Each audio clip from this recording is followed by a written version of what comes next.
If you want better sleep, check out Pod 5 from our sponsor, 8 Sleep. It is a smart system that fits over any existing mattress, and it turns your bed into a fully adaptive sleep environment. The Pod 5 uses AI to adjust temperature, elevation, and sound in real time.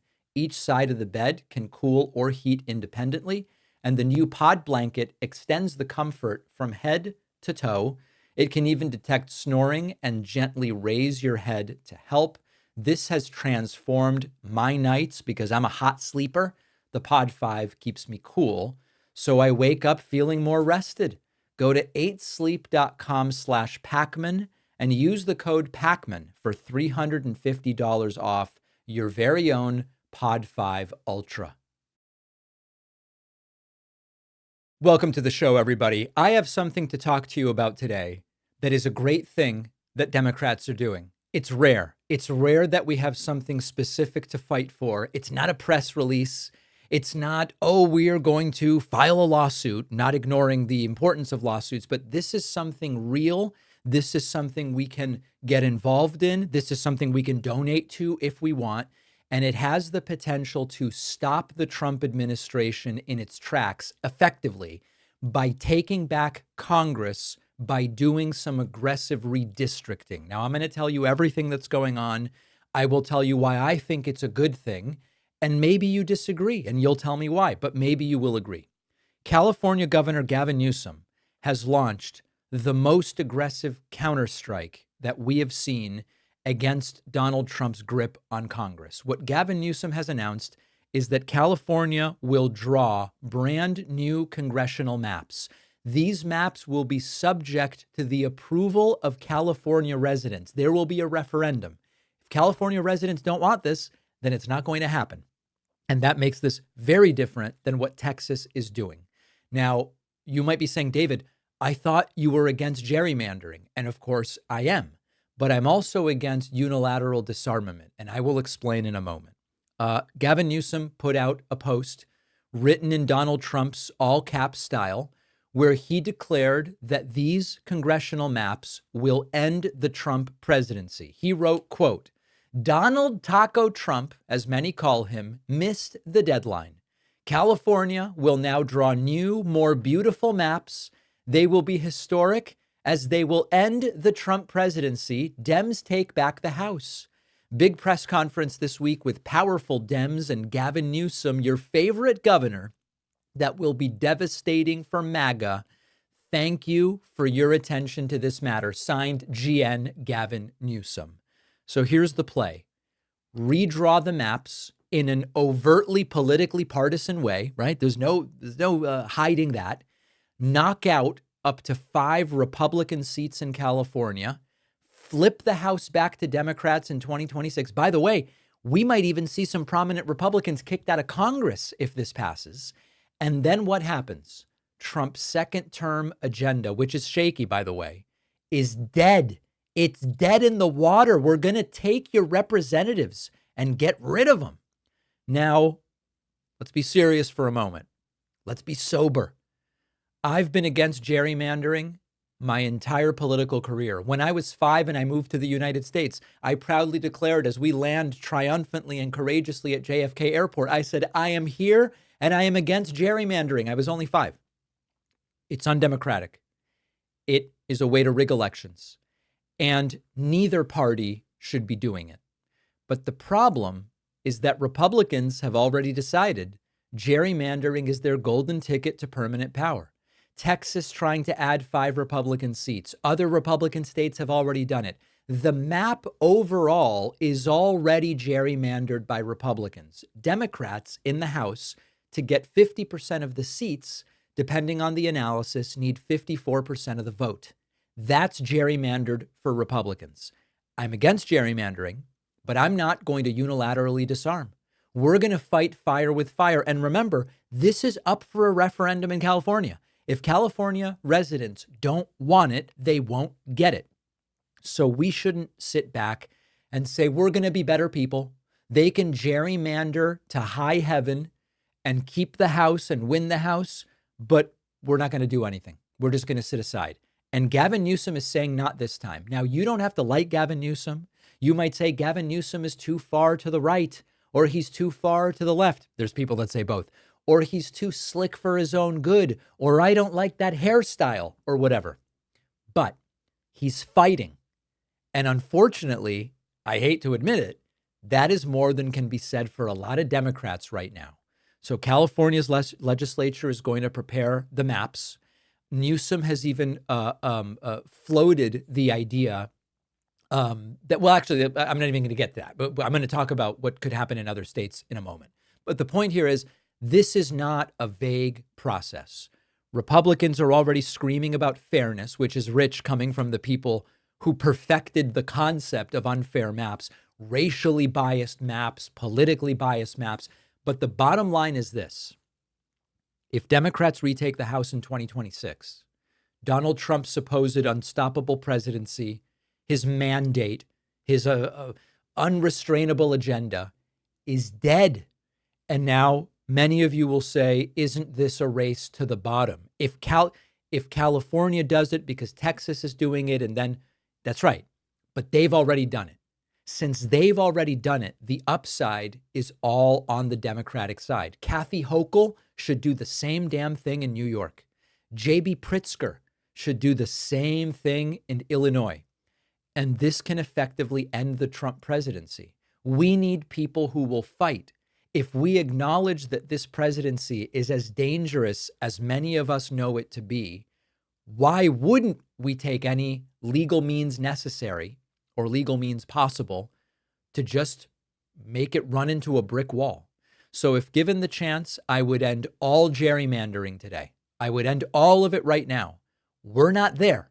And we have to find a way to stop Trump.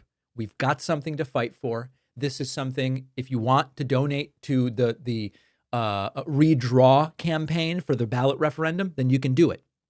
And now I want to talk about the bigger strategy for Democrats.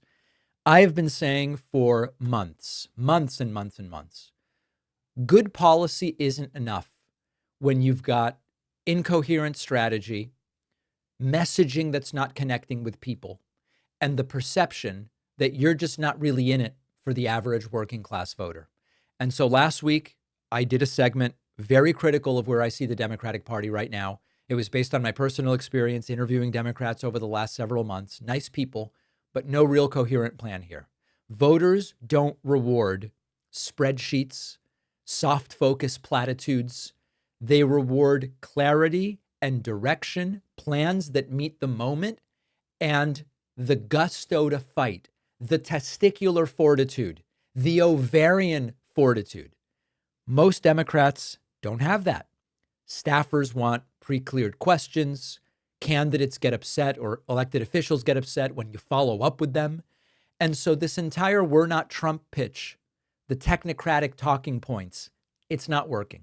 And that is exactly why I support Gavin Newsom's redistricting plan, even though, as I already told you, I'm against gerrymandering in principle, because the reality of where we find ourselves today and where the left is and where the Democratic Party is that Republicans are doing everything they want. They're redrawing the country. Texas is pushing maps to grab as many as 5 new Republican seats. Other states have already done the same. They are playing for raw power, not for process. If Democrats don't respond in kind, it's not moral purity. We're just saying we're going to disarm unilaterally. We'll let them keep the weapons and keep firing them, but we're just going to get rid of the weapons ourselves. So Gavin Newsom is doing here what Democrats rarely do, matching Republican aggression with Democratic aggression. We need people who are in the fight. And Gavin Newsom's being clear about it. He's saying, we are overtly doing this to end Trump's presidency.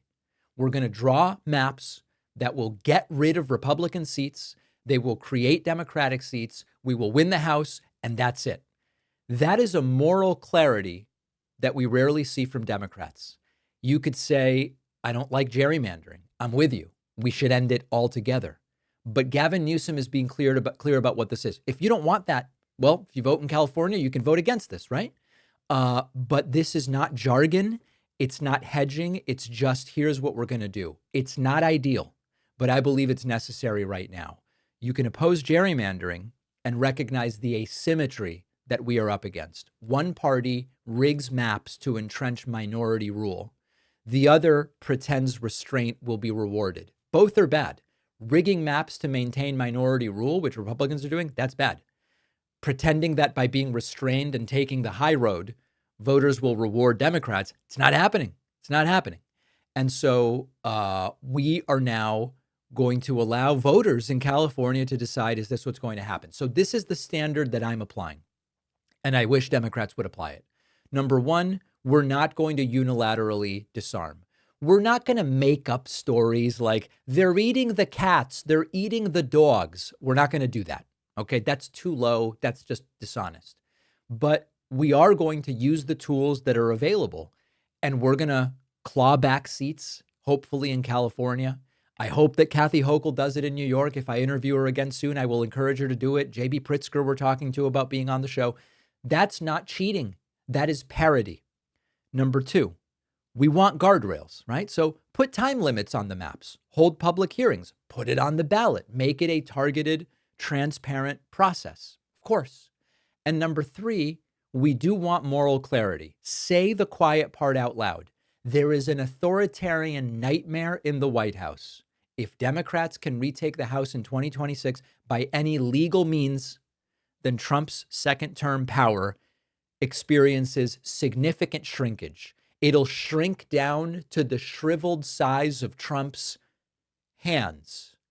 And this, I don't believe, should stop in California.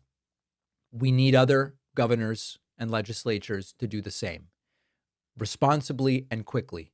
And you can get involved in that as well. You can donate to the California redistricting effort, but you can also lobby your governor, or even if they're not your blue state governor, you can lobby governors anyway. You can call whoever you want.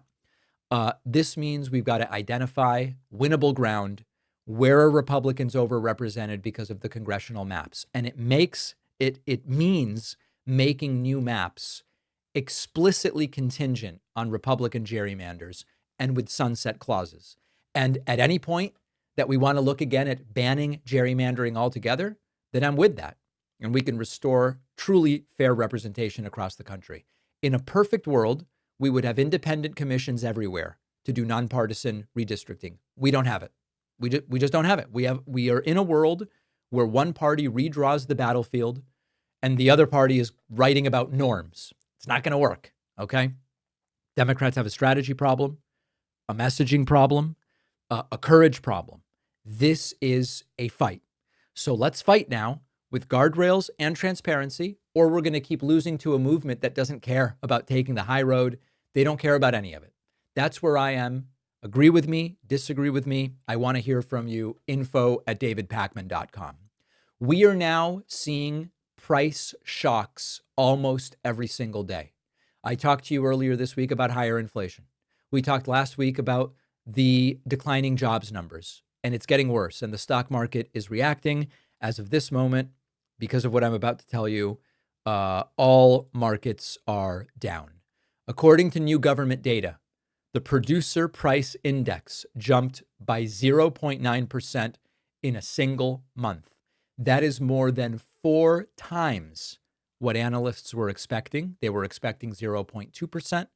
Reality is 0.9%. These might sound like small numbers, but this is huge, okay? On a year-over-year basis, producer prices are now up 3.3%. That's the steepest increase since February. When you look at the core numbers, they strip out some categories and they really look at what are we talking about here with manufacturing and production.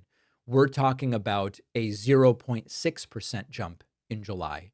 That's the sharpest in more than 3 years. So let me explain in plain English what this means. Businesses are paying more to make and move goods, and they are not eating those costs out of the kindness of their hearts. They are passing those on to consumers, and we would expect that because there's a little bit of a delay. We saw overall inflation go up a little bit, but we're seeing production pricing go up more. That means next month, we would expect that to trickle down, in a sense, to individual consumers, you and me and everybody.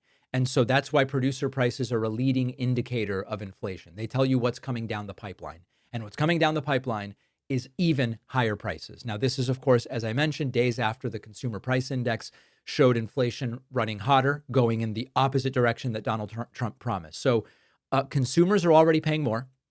The pressure is building on the business side, and consumers will likely pay even more. Why is this happening? One reason is tariffs that Donald Trump put in place and higher import costs. For months, businesses were trying to absorb these extra costs, but the margins only stretch so far. And as an economist put it, companies are passing the buck, literally and metaphorically. And some of the numbers were boosted by little quirks. Like, I'll give you an example. There were higher portfolio management fees linked to the reversal of the stock decline from Q1 that we saw in Q2. So there's these little quirks. But the point here is inflation is running hotter than the Fed wants it to. And that brings us to the politics of this. Jerome Powell is soon going to be going back and meeting to make a decision about a federal rate cut. We are sort of expecting a federal rate cut next month. But with inflation flaring again, the story gets a little complicated. Now, I might have misspoken earlier this week. I think in my sort of like sleep-deprived newborn baby phase that I'm in, I think I said that because inflation is up, the Fed might cut rates. But of course, cutting rates can drive inflation. So when inflation is low, the Fed would be likely to cut rates. The idea is inflation is up, but maybe still low enough for the Fed to cut rates. But the point here is, as we see these other numbers go up, as we see production price index go up, the Fed may not actually end up cutting rates. So we're going to have to wait and see on that. But the squeeze is on. Businesses, exactly what economists predicted is happening. Businesses are going to have to pay more to make the stuff that they sell. Got it. It's happening. And they are passing that cost along to consumers, and they are going to do more of it over the next month. This is the opposite of what Donald Trump promised us. If you're not sleeping well, everything suffers. Energy, mood, even your memory. And that is why I want to tell you about Pod 5 from our sponsor, 8 Sleep. It's a smart system that transforms any bed into a personalized, fully adaptive sleep environment. The Pod 5 cover goes right over your existing mattress and uses AI to regulate temperature, elevation, even sound throughout the night, adjusting to your sleep stages in real time. You get precision cooling or heating on each side of the bed from 55 to 110 degrees Fahrenheit. And now with the new Pod Blanket, the comfort extends across your entire body. This has been a game changer for me. I get hot at night, and the Pod 5 keeps me cool. No more waking up too hot. No more loud fan next to the bed. It even detects snoring and gently raises your head to stop the snoring automatically. You can add in white noise if you want, guided meditations. You get 30 days to try it at home and return it if you don't like it, but I'm confident you will love it. Go to 8sleep.com/Pakman and use code Pakman for $350 off your very own Pod 5 Ultra. The link is in the description. So I learned a while ago that I was clenching and grinding my teeth at night, not on purpose, not because I was necessarily stressed out by something obvious, but grinding and clenching without even knowing it. And when I talked to my dentist about it, about getting a night guard, it was a whole thing. Appointment, mold, waiting, a bill that seemed very high. And ultimately, I found Remy, and Remy is our sponsor today. Remy sends a kit right to your door to take an impression of your teeth with super clear step-by-step instructions. You send it back to them, and they will custom make your night guard right here in the United States, in Las Vegas specifically. No waiting rooms, no overpriced bills, just a better way to protect your teeth while you sleep. Try Remy risk-free at shopremy.com/Pakman and use the code Pakman to get 50% off your night guard at checkout. The link is in the description. Donald Trump held an event, answered questions, and went completely off script in a way that is once again raising questions about cognition. We're going to get back to the cognition question in a moment. Trump at the Kennedy Center. It's sort of like if you imagine what would happen if people from the back just would yell random questions. What do you think about John Cena's role in this season's WWE? What's your view on mayonnaise on French fries? Trump is talking as if he's being asked about this stuff, but of course he's just ranting and raving incoherently. Here is Trump talking about grass, and I guess it's not a euphemism for cannabis. He's talking about actual grass. Listen to this.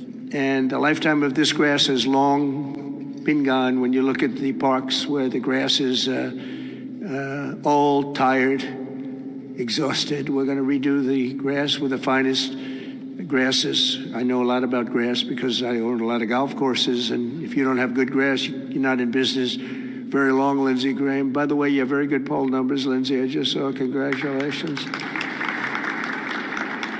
There you go. So if there were any questions, no one knows grasses better than Donald Trump. And you can add that to the long list of areas in which his expertise is unmatched. Trump continually confused during this event. At one point he was asked, was it your call not to bring Zelensky to your meeting with Putin that's scheduled for tomorrow? And of course, was it your call means, was it your decision, right? If I go, hey, was it your call to do pasta instead of pizza? You wouldn't go, oh, I had a great phone call with pasta. You would say, yes, it was my call. I decided. Trump doesn't get it. And he goes, no, I had a great call with Putin, with Zelensky, rather. In the back, yeah, please. Yes, Mr. President, how were your calls this morning with European leaders? And was it your call not to invite President Zelensky to your meeting with Putin? No, just the opposite. No. We had a very good call. He was on the call. President Zelensky was on the call.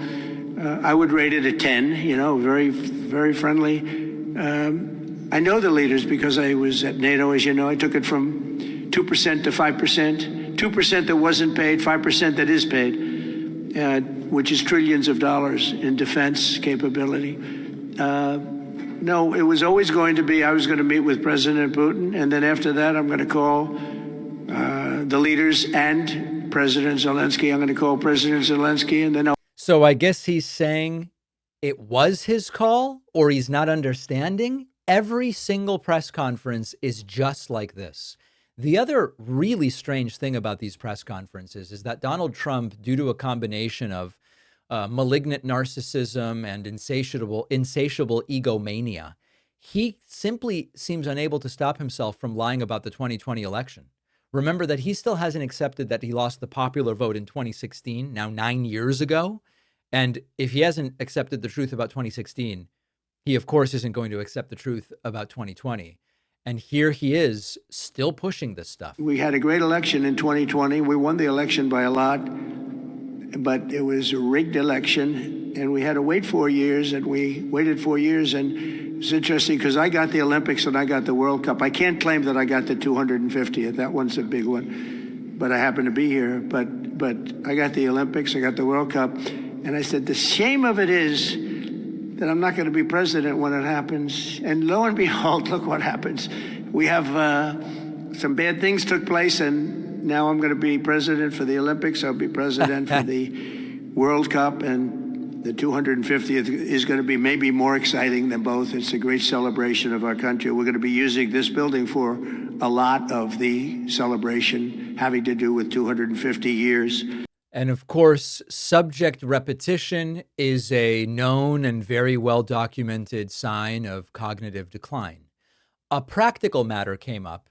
Are you done building the wall? Remember that Donald Trump promised in his first term to build a wall across the entire U.S.-Mexico border, which Mexico would pay for. It didn't quite happen. Here is Trump's answer to, is the wall done? The Biden administration was auctioning off border wall materials, but we're hearing now that the auctioneer is selling those materials back. Are you finishing building the wall? Well, I built hundreds of miles of wall, and I was getting very close. I actually finished the wall, but then I added another 200 miles because when you do the original wall that I said You understand that, right? He finished it, but then he added more. I was going to build, which I got built. And I got it to the specifications of the Border Patrol and ICE, the exact. They wanted steel, they wanted concrete inside, they wanted rebar inside that, they wanted it to have wires. We have the walls are wired for, all of the internet stuff and security. We've got internet wires up the wazoo in this wall. So is it finished? First of all, was the promise we will build a wall across all 2,000 miles of U.S.-Mexico border done? Was that done? The answer is no. Did Mexico pay for it? The answer is no. And it is now 2025, 9 years after this promise was made. Trump says, I built a couple hundred miles and I finished it, but I kept working on it anyway and built even more miles. This doesn't make any sense. This just makes no sense.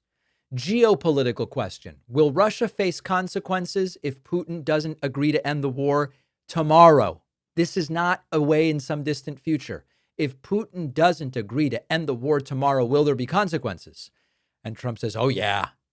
Oh, yeah. Will Russia face any consequences if Vladimir Putin does not agree to stop the war after your meeting on Friday? Yes, they will. Yeah. What will the consequences there will be be? consequences. Sanctions, tariffs? There will be, I don't have to say, there will be very severe consequences, yes.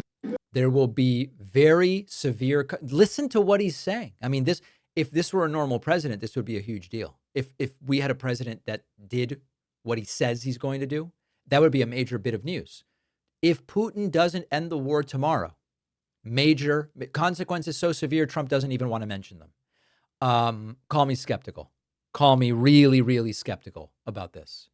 And then finally, Donald Trump advocating for federal funds rates 3 or 4 points lower. And now he's got us in a bad place. So we're paying $360 billion a year for each point. Now, I believe we should be 3 or 4 points lower. So that's over $1 trillion we pay every year in interest. And it's really just a paper calculation. You sign a document and you save almost $1 trillion because that number equates very much to the bonds that we have to buy. But despite that, we're powering through it. And we have the greatest economy maybe we've ever had. Understand the conflict here. And this is, I hope I explain this clearly. Normally, when you ask the Fed to lower rates, even a little bit, it's because you need to juice the economy. The economy's not doing that well. So you say, let's lower rates to juice the economy. Trump is simultaneously saying, he wants record reductions to the federal funds rate. When Trump talks about 3 points, that's 300 basis points, 3.0. The Fed normally moves rates a quarter point or half a point at a time, what we would call 25 basis points or 50 basis points. Trump's like, reduce it 3%. Normally, the Fed would go, we're going down 0.25%, or we're going up 0.25%. So the demand is whacked. But more importantly, if we have the best economy ever of any time, of any planet, of any galaxy, why are you asking the Fed to do something so drastic that they would normally only even consider if the economy really needed rescuing? It doesn't make any sense. And just this event yesterday generated a whole new round of concern over Donald Trump's cognitive state. And it would be a disservice to my audience not to at least touch on that for a moment. Yesterday, I got a very interesting email from a viewer who said, I have done an analysis of Donald Trump's linguistic capacity over the last years. And even over the last 6 months, Trump's vocabulary is becoming more narrow. Trump's use of repetitive phrases is increasing, basically saying, here are all of these linguistic signs of cognitive trouble. Just yesterday, just during the hour or however long, 45 minutes it was, that Donald Trump took questions at the Kennedy Center, he had a number of these moments where it's sort of like, is this guy okay? What's wrong with this guy? And I really want to ask you a specific question with regard to this. Why is the corporate media not covering Donald Trump's obvious incoherence and clear disorientation after the breathless coverage of Joe Biden? These clips are all just yesterday. Here is Trump incoherently talking about factories. And he goes, we're opening factories all over the world. Wait, no. Oh, are we? I don't know. So many things, but the biggest thing is from a business standpoint, deductions, that was tremendous. Our country is roaring. Our businesses you're going to see some numbers in 12 months when these factories are open. We're opening up factories all over the world, all over the country, but that's all spreading I think we're spreading the wealth all over the world, if you want to know the truth. But I thought that we were doing economic policy that was America first. I thought the whole point here was to help American companies and American workers and American consumers. But now we're opening factories all over the world. I mean, country, but we're spreading wealth all over the world. Once again, it doesn't make any sense whatsoever. Donald Trump, as we looked at earlier, talking about grass, and this went gigaviral because it just isn't coherent. And the lifetime of this grass has long been gone. When you look at the parks where the grass is old, tired, exhausted, we're going to redo the grass with the finest grasses. I know a lot about grass because I own a lot of golf courses, and if you don't have good grass, you're not in business very long, Lindsey Graham. By the way, you have very good poll numbers, Lindsey. I just saw. Congratulations. We are, it's time to pull the plug on this, folks. It's just time to pull the plug. And whatever your feelings are about gerrymandering and redistricting, seeing Donald Trump's growing incoherence every damn day only reinforces my support of doing whatever we can legally do to put a stop to this administration.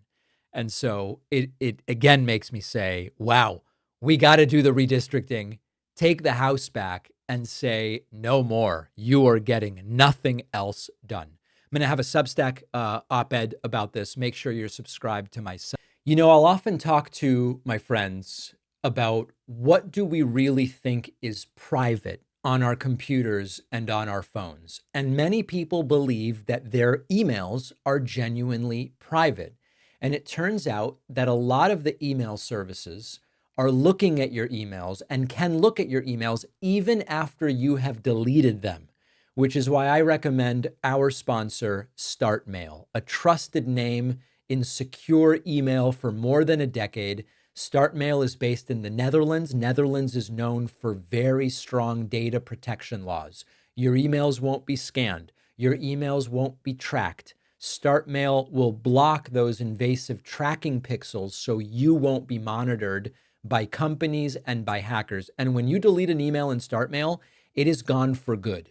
Your data stays private. They are all in on this with a ton of features, including aliases to keep you anonymous, strong encryption with your emails. It is super easy to move to StartMail. It's a few clicks, migrate your emails, migrate your contacts. You really can't go wrong. Try StartMail for yourself, completely free for 7 days at startmail.com/Pakman, which will also give you 50% off your first year. The link is in the description. My friends, the deficit is up. After all this, after years of telling us that only if Joe Biden and subsequently Kamala Harris are voted down and Donald Trump is made president and given the keys to the economy and he can do his tariffs and he can do his growth and he can do all of it, we are going to see the deficit go down. We're finally going to get back to a balanced budget thanks to fiscal conservatism and blah. And the deficit is up. After all of this, the deficit is up. Trump promised that his tariffs would make the country rich. They would supercharge growth. They would bring revenue from other countries. The tariffs are paid by American companies, but Trump said it would bring revenue from other countries. It would close the deficit. We have the damn numbers. The federal budget deficit in July jumped 20% compared to last year when Joe Biden was president. That is despite the U.S. collecting record tariffs from American companies, which sounds very impressive when you hear it. Oh, we collected $21 billion from American companies, by the way. But the spending is outpacing revenue by a lot. In fact, by a growing amount. Tariffs are a tax on imports. We've explained this before. It's a simple concept. The tax is paid by the American business. They pass it down to the American consumer by charging more. It's not China paying us. It's me paying. It's you paying. It's the companies importing the goods that are paying. So the money does go into the Treasury, but it doesn't change the fact that the government's expenses are growing faster than its income. And there are a number of reasons why. Number one, interest payments on the national debt are ballooning. Number two, we have a bunch of other spending that even though Trump said he was going to bring spending down, he's spending more on defense, spending more on health programs. And so you've got this record tariff revenue, but the costs are just swamping extra income. And even the tariff revenue is being collected from American companies. It's like putting water into a bucket while drilling holes into the bottom of the bucket. That's sort of metaphorically what is being done here. And Trump's entire sales pitch was the tariffs aren't just going to raise money, they're going to generate growth because they're going to bring back industry and they're going to do all these things. So we're going to get more tax revenue and the deficit will go down. The problem is blanket tariffs as executed by this administration slow the economy down. They don't speed it up. Basic stuff. I learned this in I learned this in my freshman. I learned this in AP Econ, senior year of high school. Right, 65 years ago now. Companies face higher costs, so consumers pay more, so imports drop, so any extra revenue from the collection of tariffs is undercut by higher prices and slower growth. The Congressional Budget Office has already looked at this. They said this is a tariff plan that over 10 years is going to cut deficits, but at the cost of shrinking the economy, of raising inflation, of lowering purchasing power. So if you do what's called dynamic scoring means you analyze the effect of the change in behavior thanks to your policy. So for example, this is I think the simplest example. It's very easy. And by the way, this is not me advocating for or against anything, but you sometimes hear, if you raise the top tax rate on the rich from 37 to 45%, here's how much extra you generate in revenue. In order to do that accurately, you also have to say, here is how we expect the behavior of that group to change in response to the tax increase. And if that includes some individuals will restructure businesses to avoid income tax, some individuals might work less, some individuals might move to a different country, whatever. You have to account for that. And so you can't just say, we're going to collect tariffs and the deficit will go down by the amount of the tariffs because it doesn't account for economic activity will slow down because of higher prices. They didn't account for that. And that's what they are now dealing with. Now, there's one other issue I want to mention that economists are pointing out, which is that Trump is changing tariff rates constantly. And so that at its core, aside from dynamically analyzing the effect of any economic policy, if you're we've got an emergency tariff, but now it's temporarily suspended. And then here's the permanent tariff, but here's the extra tariff. When you do that, you can't even accurately predict what is going to happen. So this is not like a political story. It has a political dynamic to it. But if tariffs are failing to do what Trump promised, which they are because the deficit is up 20% year over year, you're sticking working class Americans with the fallout. Jobs will be more scarce. There will be more inflationary pressure. Interest rates on mortgages may remain high, on car loans, on credit cards. In other words, it's the opposite of enriching the United States. Trump's saying we're getting really wealthy because of the tariff revenue. The numbers say the deficit's going up. Forget about the fact that Trump said in his first term he would completely pay off the national debt with a surplus. That didn't happen, and deficits, of course, went up. We are now seeing the opposite of what he promised happen on prices, on jobs, on manufacturing, and now also on the deficit. All right, listen, what's happening in our economy is not good, but it is predictable. It's basic economics. We heard from a Republican here, Don Bacon, congressman from Nebraska, about what's going on. He didn't say anything controversial here. The only controversy is that he's a Republican and he's willing to acknowledge, I think because it's hurting his constituents so badly, what Donald Trump's economic program is doing. As a reminder, Trump predicted and bragged about how his tariffs are 4D chess and they're going to be so good for the country, but it's crushing farmers And Nebraska's got a lot of farmers. And here is Congressman Don Bacon simply acknowledging what it is that is going on. We need trade deals as fast as we can for Nebraska. We're an export state, and our corn and soybeans right now are being shut out of the market. And that's why Nebraska is on its heels right now. We've lost about 6% of our GDP, according to the economic numbers that are official. And that's not a good sign. And so if we can get some tariff deals and get these markets open back up, ultimately that's what we want.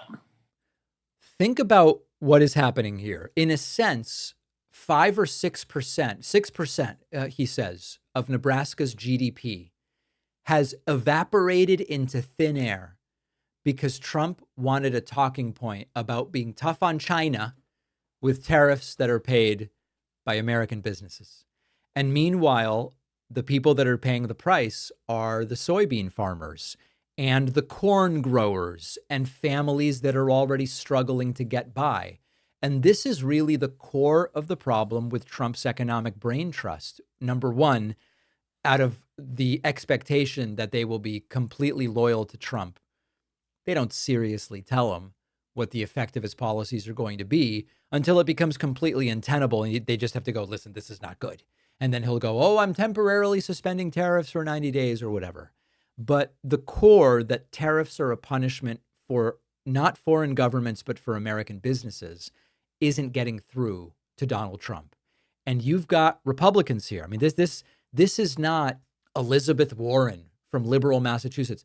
This is Republican Congressman Don Bacon from right-wing Nebraska saying we have seen 6% of our GDP disappear as a result of these tariffs. So it is a bad look, but think about the follow-on effects of this if the tariff policy isn't changed, aside from the fact that there's a whole bunch of other policy that's no good. And this was predictable not only because if you go to an economist and you say, hey, what happens if you do these tariffs? And they go, this is what happens. We have the experience and the data from Trump's first term in terms of the effect on farmers. And Trump had to bail out the farmers in his first term because the economic policy and the tariff policy was clearly so bad. So I'm not here to say, oh, how courageous Don Bacon is. Bacon's got his back against the wall. Trump's got 3 more years in theory, but Don Bacon's up for re-election in 15 months. And how does he justify getting reelected when the guy he supports from his party, Donald Trump, has overseen a tariff policy that played a role in evaporating into thin air 6% of Nebraska's GDP? This is a real problem for Bacon, and that's why he's coming out and acknowledging this. Now, whether this is going to lead to any kind of change or whether anyone's got Trump's ear as to the damage that he's causing, who knows? But Bacon's back is against the wall, and that's his concern is re-election here. A pending Supreme Court case could strip our Fourth Amendment rights and allow immigration agents to come into our homes for any reason, no probable cause needed, all while Republicans try to twist things so that you think this is all great for America. This should be the biggest story in the U.S. right now, but it's almost impossible to keep up with the millions of moves that Trump is making every single day. That's why Ground News exists. Ground News is an app and website that exposes the blind spots and spin before it takes control of our opinions. Ground News is the smarter, more reliable way to stay informed when MAGA is banking on us getting distracted. I'm partnering up with Ground News to give you 40% off the same Vantage plan that I use. So you'll pay only $5 a month for all of their premium features. Just go to ground.news/Pakman or use the code Pakman in the app when you sign up. The link is in the description or scan the QR code. Donald Trump's White House press secretary, Karoline Leavitt, made a devastating mistake on Fox News that if people understood, she glitched out mid-lie. If people understood the historical significance of this, I think it would be getting a lot more attention. So here was Karoline Leavitt this morning on Fox talking about Ukraine, Russia, conflict, war, Putin, Zelensky, all in the context of Donald Trump's scheduled meeting with the Russian President Vladimir Putin tomorrow. And listen very carefully to what she said here, because this is really about exactly the words she uses. This is a highly complex and brutal war that, again, inherited by Joe Biden. Russia did not invade. Uh-oh. Let me play that back. Inherited by Joe Biden. Russia did not invade Ukraine under President Trump. They invaded under Joe Biden because of his incompetence and his weakness. And this president is trying to solve it and bring it to an end. And he deserves great credit for that. So, of course, she glitched. And the implication here is she wanted to say Trump inherited the Ukraine-Russia war from Biden. Instead, she had a sort of Freudian slip there where she says Biden is the one who inherited this war. And if that's the case, it would have been from Trump previously. Now, you might be saying, wait a second, if Putin invaded Ukraine in 2022, Biden was president. It is actually Trump inheriting it for Biden. I think that that's all fine. All these conversations are fine. There's really two important dates here. And I think this is where the conversation is more suited. It's more suited to getting to the core of Trump's claims of being the anti-war president and the best possible arbiter of global conflict. 2014 and 2022. 2014 was really the start of this invasion. Russia annexed Crimea, started moving into the Donetsk and the Luhansk, and then triggered this ongoing war in the Donbas region. And that started in 2014, and some of the things I'm mentioning, it took time to develop. And in a broader sense, that's like the real start of the conflict. It happened under Obama, and it was inherited by Donald Trump. So if we want sort of our first shot, our first analysis at saying, does Trump seem to have what it takes to end these conflicts? Not only did Trump not end it during his first term, he allowed it to grow and fester. Now, this is where it starts to get more overtly political. Yes, Putin invaded Ukraine in other areas, in other regions in 2022. And so we might call that the next phase of this war or invasion. That happened under Biden. And then Trump came in. Now, there's a number of different criticisms that can be made here or analyses. One, which I think is an interesting one, is that when Trump says Putin never would have done that had I been president, even if he were right, and Trump is just spitballing all the time, he'll try to see what he can get away with. But if it were true that had Biden not won in 2020, had Trump won, Putin maybe wouldn't have invaded. That could be true, but for different reasons than Trump thinks. When Trump says Putin never would have invaded if I had won instead of Biden in 2020, what Trump means is because Putin's afraid of me. Putin never would have had the audacity to do it if I were president. He isn't scared of Biden, but he's scared of me, and that's why.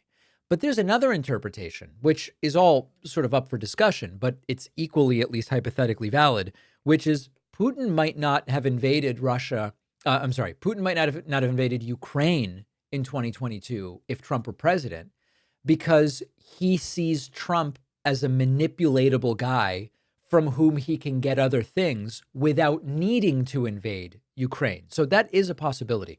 But the broader issue here, of course, is Trump allowed Putin's aggression with Crimea, Donetsk, Luhansk to go essentially unabated and uncontested during the entirety of Donald Trump's first term. So Trump wants us to believe he's this tough guy who ends these conflicts, and people, as soon as Trump is president, go, of course, no, sir, whatever you want. But we have historical precedent that is not the case. We then get, of course, to this term, and it's important also to hold Trump accountable for the promises that he made. Donald Trump long promised during the campaign for 2024 that the Russia-Ukraine war would end within 24 hours of Trump becoming president-elect. That deadline came and went, and it didn't happen. Then we were told within a month of becoming president-elect, Trump is going to end the Russia-Ukraine war, which would have put that roughly at December 5th. That didn't happen. They moved the goalposts again. It then became what Trump meant about 24 hours was he would end the Russia-Ukraine war within 24 hours of being sworn in late January. That didn't happen. Then it was going to be a month. Then it was going to be 100 days from getting sworn in. All of those milestones, those timelines came and went. And then they shifted to, and J.D. Vance alluded to this, Secretary of State Marco Rubio said it. This may not be solvable. We may be getting ready to walk away. How much effort are we really going to put into this to begin with? So once again, Karoline Leavitt, whose Freudian slip opens the door to this entire broader discussion, is trying to clean up for a guy who has made 10, 12, 15 different promises and claims with regard to what he can convince Putin to do, all of which have failed to take place.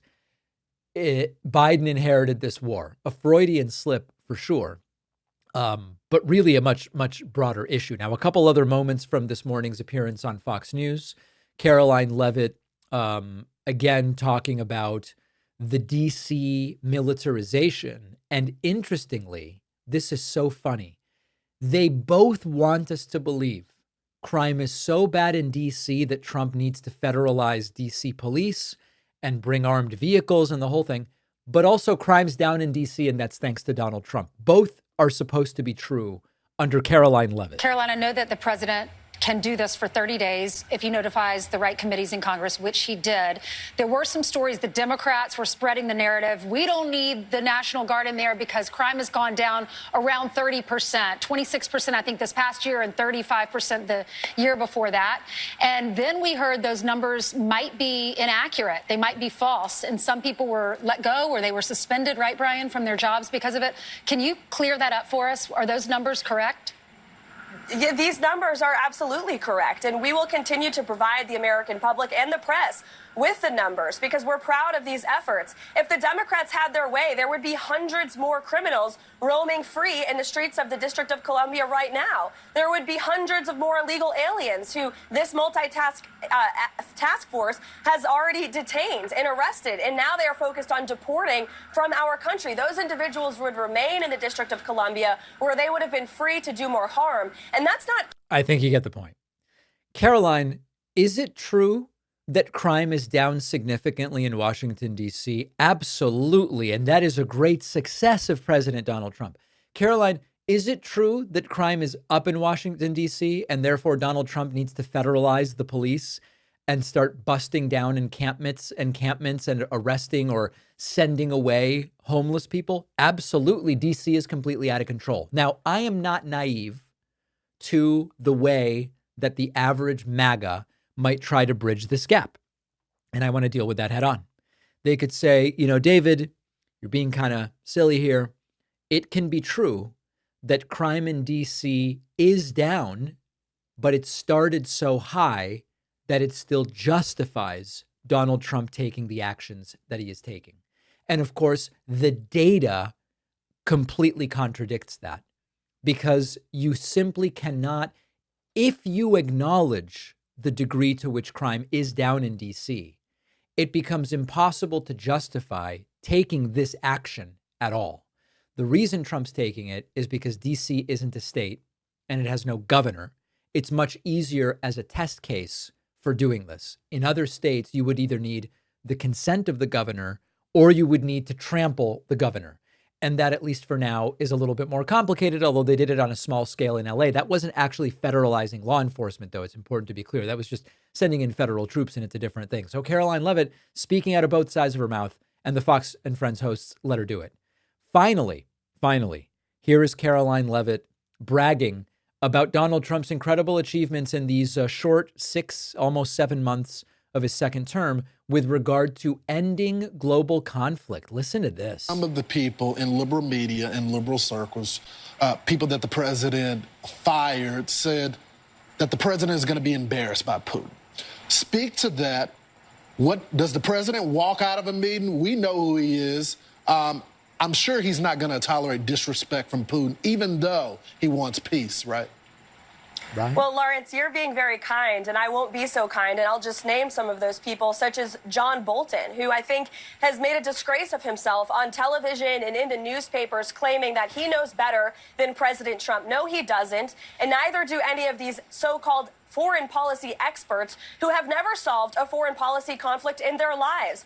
Look at what this president has done in 6 months. He has stopped 7 global conflicts all around the world using the leverage of the United States of America to negotiate these conflicts to an end. You had the leaders of Azerbaijan and Armenia at the White House last week, both of whom said this would not have been possible without the leadership of President Trump and his administration. So the American people trust this president. That's why they overwhelmingly reelected him. And I think it's pathetic, some of the chatter that we see from these so-called experts who have zero accomplishments on their own resumes to point to. President Trump knows what he's doing.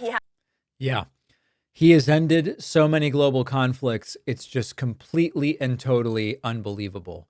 You know, the only issue with this is he said he'd be the anti-war president. And of course, we all know now about the Iran strike. But even beyond that, the Trump administration has done significantly more airstrikes already than Biden did, now speaking globally. Trump is on pace to completely blow out of the water, figuratively, what Joe Biden was doing as far as airstrikes go. There's really no empirical basis on which you can make the claim that Trump is sticking to this,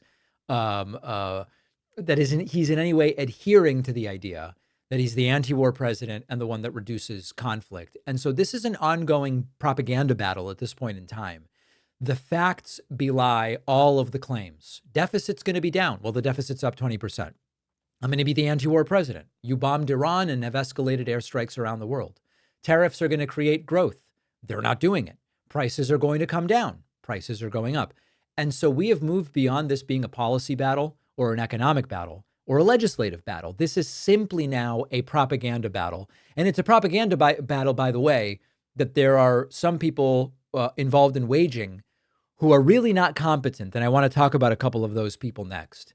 Eric Trump is one of the children of President Donald Trump. He is significantly less orange, but just as incompetent at explaining how reality works. This is very interesting to see. Eric Trump appeared this morning on Fox Business, and he was actually called out. He was fact-checked for lying about Joe Biden's economic record. Liz Clayman reminded Eric when Eric tried to say everything was just destroyed under Biden, but now it's back under Trump. And Liz Clayman says, actually, there were dozens of stock market records under Joe Biden. Listen to this. I'm glad I look at the 401ks and I see how much they've gone up. And I'm glad I look at inflation and see how much it's gone down. I'm glad interest rates are going to come down. I mean, we're getting our country back. We were in a dark spot. You know this better than anybody. You cover the markets every single day. And well, let me just be clear. Under Biden in the last year, the S&P had 56 record highs. But that... I know it was so bad, Eric, under Joe Biden. Everything was just blown up and just destroyed to bits. But it is also kind of true that 57 times Joe Biden's stock market hit never before seen levels, just like a little bit of that. Eric Trump stumbles into this all the time. And again, they always have to go further. I would respect these people way more, although they'd probably be less politically successful because part of how they've become successful is just by lying and people don't fact check them. I would be far more likely to at least respect this guy. I have no respect for him. If he said, listen, I'm not going to play politics with some of this stuff. The American stock market is extraordinarily resilient. And one of the things that we've seen is that over the long term, regardless of whether you've got a Democratic president or a Republican president, the innovation and spirit of the United States drives the stock market up, regardless of whether you've got a Democrat or a Republican. The reason to elect my father, Donald Trump, is because we still have too many people who are living in poverty. But you could actually do this in a way that is honest. It probably wouldn't be as good politically because they need to sell the hyperbole and they need to put Trump at the center of this cult as the only person who can solve these problems. And part of that is saying it was like the Day After Tomorrow dystopian disaster film when Biden was president. That's the only way they can do it. One more clip. This is from this morning. Here's Eric Trump and his little brother, or big brother, Don Jr. They sort of seem to be saying they had no choice but to profit from their daddy being president. I want to bring you to this, and all of you. Critics are saying, hey, well, maybe you shouldn't be doing this. The New Yorker, for example, says the number. How much is Trump pocketing off the presidency? Axios. President Trump and his family stand to net $3.4 billion by the end of the second term. David Kirkpatrick reports for the New Yorker in a piece today, the number of why it matters. No U.S. president has monetized the highest off in the land quite like this. Eric, your answer to those headlines. Brian, it's infuriating. We had nowhere to go. Capital One stripped 300 bank accounts from me, 300 in the middle of the night. They sent us a letter after doing business for 20-something years. All your bank accounts for golf courses and condominium buildings and hotels, they're all gone in the middle of the night. I mean, how do you pay your taxes? How do you pay your employees? This happened across the board. It happened with J.P. Morgan Chase. It happened with They took his bank accounts. He had no choice but to grift. Bank of America. It happened with First Republic. And this wasn't just happening to the Trumps, people with a lot of zeros on the end. This was happening to conservatives all over the country. We didn't have a damn choice. I don't notice them talking about the hundreds of millions of dollars we had to spend fighting lawfare. That doesn't matter, right? That was all nonsense, right? Russia, you name it. Impeachment 1, hoax 2, 3, 4, 5, infinity. No one talks about that. Infinity. They weaponized the entire full force of United States government against our family. And unlike all the other people who'd served as a presidency before, basically since our founding fathers, Trump was the only guy that was actually a businessman before that. Are we supposed to stop running our businesses? Are we supposed to stop doing anything? You kind of are. And of course, Don Jr. and Eric, if they're not involved in the administration, they get to run businesses. But we have never seen, you can add up every president in American history, and it pales in comparison to the way that the Trump family in total has grifted off of the presidency of Donald Trump. Remember, Eric's not the smart one. That's always an important thing to keep in mind. We've got a fantastic bonus show for you today. We will talk. We talked at the top of the show about the California redistricting. I've got an update about the Texas redistricting. We're also going to talk about MAGA's trying to come for gay marriage. We spoke about that. MAGA's trying to come for legal marijuana. So we are going to delve into it. And then finally, a record low percentage of Americans drinks alcohol today. Why? The answer might surprise you, or it might not. All of that and more coming up on the bonus show. Sign up at joinpakman.com. And remember to get my newsletter on Substack, substack.davidpakman.com.